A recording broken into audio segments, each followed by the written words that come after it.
Good morning बच्चों। आज मैं क्लास 3 का हिंदी व्याकरण से सर्वनाम पढ़ाने जा रही हूँ। सर्वनाम तो सर्वनाम किसे कहते हैं?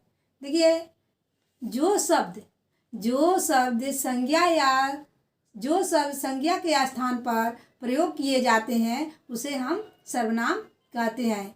जो शब्द संज्ञा के स्थान पर प्रयोग किए जाते हैं उसे हम सर्वनाम कहते हैं। जैसे मैं, वह, तुम, हम, तुमको, ये सब क्या है? ये सब सर्वनाम है, क्योंकि ये संज्ञा के स्थान पर प्रयोग होता है।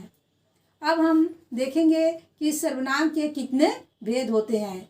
तो सर्वनाम के मुख्यतः 6 भेद होते हैं, 6 भेद होते हैं। सबसे पहले होता है पुरुषवाचक सर्वनाम। सबसे पहले होता है पुरुषवाचक सर्वनाम। तो देखिए, पुरुषवाचक सर्वनाम किसे कहते हैं?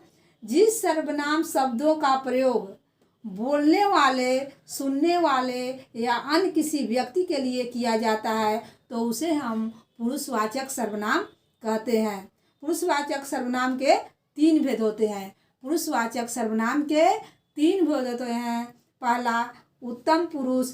बात करने वाले के लिए उत्तम पुरुष का प्रयोग किया जाता है। जैसे मैं, हम, मुझे, हमें आदि, ये सब क्या है? ये उत्तम पुरुष के अंतर्गत आएगा। जैसे मैं पढ़ रहा हूँ, हम क्रिकेट खेल रहे हैं, तो ये उत्तम पुरुष होगा। इसके बाद है मध्यम पुरुष। मध्यम पुरुष बात को सुनने वाले के लिए जिन सर्वनाम शब्दों का प्रयोग किया जाता है उसे हम मध्यम पुरुष कहेंगे। वे शब्द मध्यम पुरुष के अंतर्गत आते हैं। जैसे तू, तुम, आप, तुम्हारा, ये सब क्या है? ये मध्यम पुरुष के अंतर्गत आएगा। तुम खूब मन लगाकर पढ़ो, ये मध्यम पुरुष के अंतर्गत आएगा। आप क्या पढ़ रहे हो, ये भी मध्यम पुरुष के अंतर्गत आता है।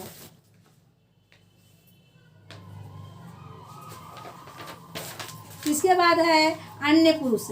अन्य पुरुष बात करने वाला तथा श्रोता किसी अन्य के लिए जिन शब्दों का प्रयोग करता है उसे हम अन्य पुरुष कहते हैं। अन्य पुरुष कहते हैं। जैसे वह, वे, उनको, उसको, उसका, उनका आदि, ये सब क्या है? ये सब अन्य पुरुष के अंतर्गत आएगा।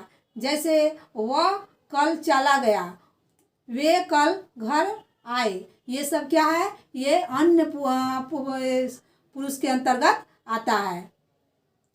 दूसरा में है संबंधवाचक सर्वनाम।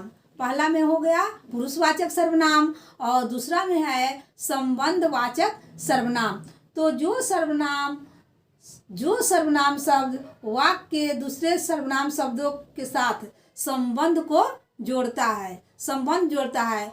जो सर्वनाम शब्द वाक्य में दूसरे सर्वनाम शब्दों के साथ संबंध को जोड़ता है, जोड़ने का काम करता है, तो उसे हम संबंधवाचक सर्वनाम कहते हैं। जैसे जो करेगा सो भरेगा, इस वाक्य में जो और सो क्या है? संबंध को जोड़ता है, तो ये संबंधवाचक सर्वनाम कहलाएगा। जिसने अच्छा कार्य किया है उसे अच्छा फल मिलेगा, तो इसमें उसे जो है वो जोड़ने का काम कर रहा है, तो ये संबंधवाचक सर्वनाम के अंतर्गत आएगा। इसके बाद है तीसरा में निश्चयवाचक सर्वनाम। निश्चयवाचक सर्वनाम तो जो सर्वनाम शब्द किसी निश्चित व्यक्ति, वस्तु या स्थान का बोध कराता है। जो सर्वनाम शब्द किसी निश्चित व्यक्ति, वस्तु और स्थान का बोध कराता है उसे हम निश्चयवाचक सर्वनाम कहते हैं। जैसे वह, या, यही, वही, इसी, उसी, ये क्या है? ये निश्चयवाचक सर्वनाम का उदाहरण है। यह कोई नया काम नहीं है, उसी ने मेरी पुस्तक ली थी, ये सब निश्चयवाचक सर्वनाम का उदाहरण होता है। फिर है चौथा में अनिश्चयवाचक सर्वनाम। अनिश्चयवाचक सर्वनाम जो सर्वनाम शब्द किसी निश्चित व्यक्ति, वस्तु या स्थान का बोध नहीं कराते हैं उसे हम अनिश्चयवाचक सर्वनाम कहते हैं। जैसे इसमें आता है कोई, कुछ, किसी, किन्नी, ये सब अनिश्चयवाचक सर्वनाम का उदाहरण होता है। उसने कुछ खाया था, बाहर कोई खड़ा है, किसी ने आवाज़ दी, तो कोई, कुछ, ये सब क्या है? ये अनिश्चयवाचक सर्वनाम का उदाहरण होता है। इसके बाद पांचवा में है प्रश्नवाचक सर्वनाम। प्रश्नवाचक सर्वनाम प्रश्न करने के लिए जिन सर्वनाम का प्रयोग किया जाता है उसे हम प्रश्नवाचक सर्वनाम कहते हैं। प्रश्न करने के लिए जिन सर्वनाम शब्दों का प्रयोग किया जाता है उसे हम प्रश्नवाचक सर्वनाम कहते हैं। जैसे कौन, क्या, किसका, किन्ने, कहाँ, ये सब क्या है? ये प्रश्नवाचक सर्वनाम के अंतर्गत आता है। जैसे देखिए, तुम क्या खा रहे हो, ये प्रश्नवाचक सर्वनाम हो गया। डिब्बे में क्या है, ये भी प्रश्नवाचक है। यह किसका सामान है, ये सब किसका, क्या और क्या, ये कौन, ये सब क्या है? प्रश्नवाचक सर्वनाम का उदाहरण होता है। इसके बाद छठा में है निजवाचक सर्वनाम। निजवाचक सर्वनाम जिन सर्वनाम शब्दों का प्रयोग अपनेपन का बोध कराने के लिए किया जाता है।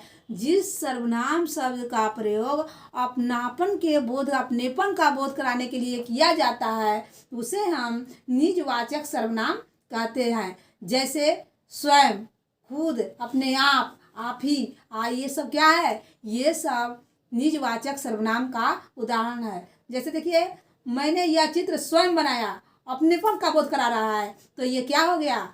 निजवाचक सर्वनाम हो गया।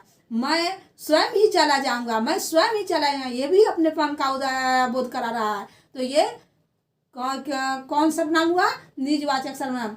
हमें अपना कार्य खुद ही कर लेना चाहिए, ये भी अपनेपन का बोध करा रहा है, खुद कर रहा है, तो ये भी क्या हो गया? निजवाचक सर्वनाम का उदाहरण हो गया। तो बच्चों समझ में आया सर्वनाम किसे कहते हैं, सर्वनाम के कितने भेद होते हैं। ठीक, आप लोग ये सब होमवर्क में बना लीजिएगा। धन्यवाद बच्चों।